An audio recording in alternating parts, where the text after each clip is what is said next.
belajar jarak jauh. Pada materi kali ini, kita akan membahas mengenai langkah-langkah dalam pembuatan teks prosedur.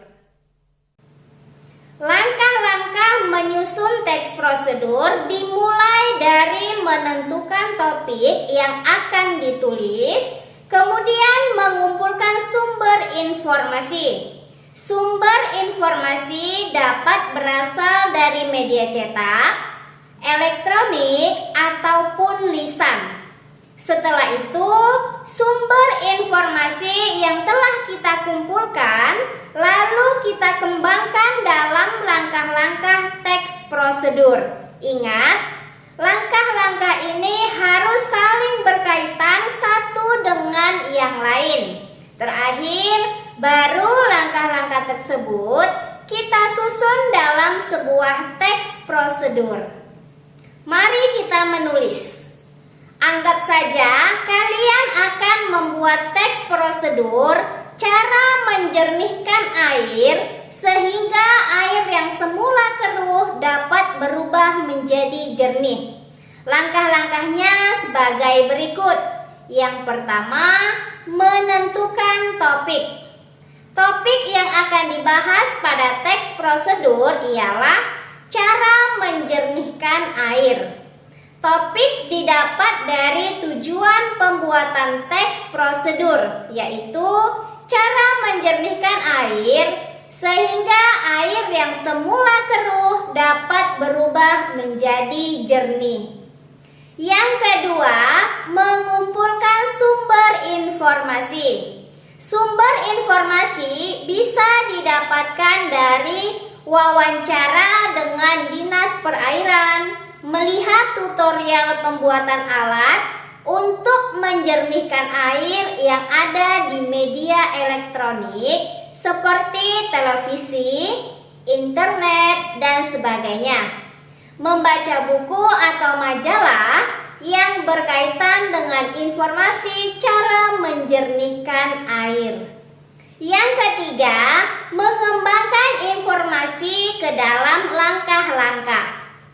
Informasi yang sudah diperoleh dikembangkan dalam sebuah langkah-langkah teks prosedur yang terdiri dari bagian atau biasa kita sebut kerangka. Terdiri atas yang pertama, pendahuluan.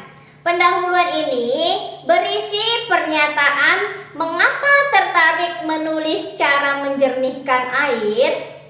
Kemudian, bahan dan alat yang dibutuhkan untuk menjernihkan air.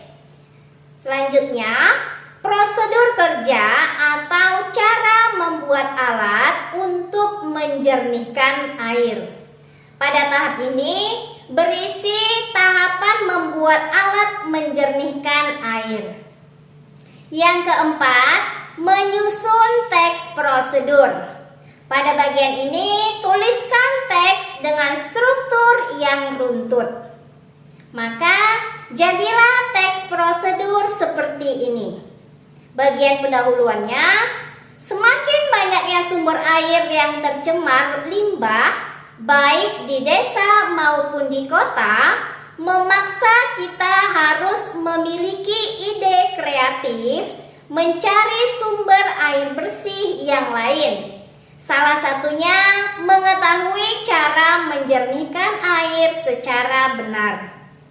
Alat dan bahannya, bahan yang disiapkan 10 kg arang batok dan ijuk, pasir beton halus, batu kerikil, 2 buah keran 1 inci, dan bebatuan berdiameter 2-3 cm. Semua bahan dibersihkan.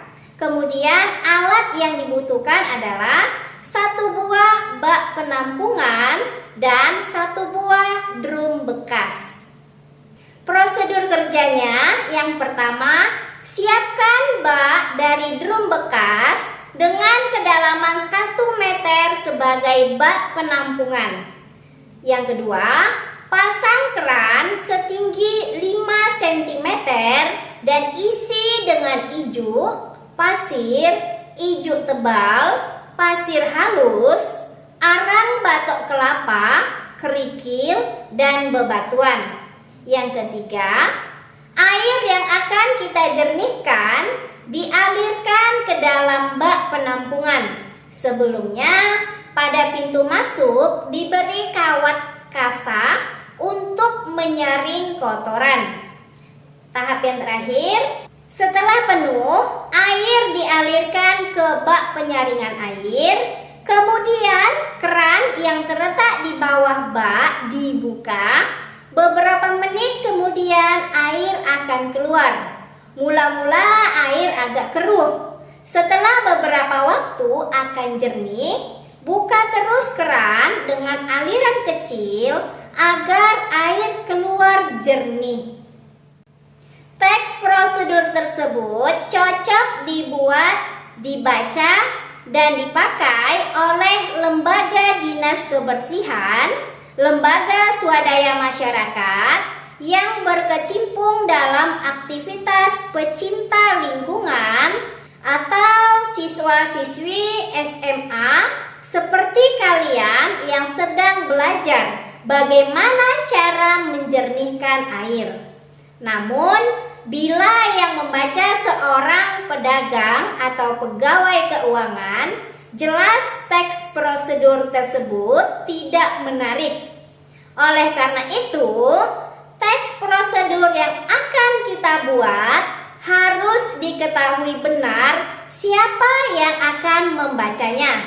Sebab hal ini berkait dengan kemampuan penguasaan dan cara memahami sebuah instruksi atau perintah.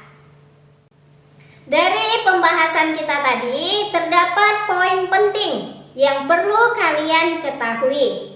Yang pertama, langkah-langkah dalam menulis teks prosedur meliputi menentukan topik, mengumpulkan sumber informasi. Sumber informasi didapat dari media cetak, elektronik, dan wawancara dengan pihak yang terkait. Kemudian, mengembangkan sumber informasi ke dalam langkah-langkah. Dan yang terakhir, menyusun teks prosedur. Poin yang kedua, hal yang harus diperhatikan dalam menulis teks prosedur. Yang pertama, menggunakan kata-kata atau kalimat yang sesuai dengan karakter teks prosedur. Kemudian, instruksi harus jelas. Bahasa yang digunakan sesuai dengan calon pembaca teks prosedur. Dan urutannya harus sistematis. Demikianlah materi kita pada video kali ini. Sampai bertemu pada video selanjutnya. Wassalamualaikum warahmatullahi wabarakatuh.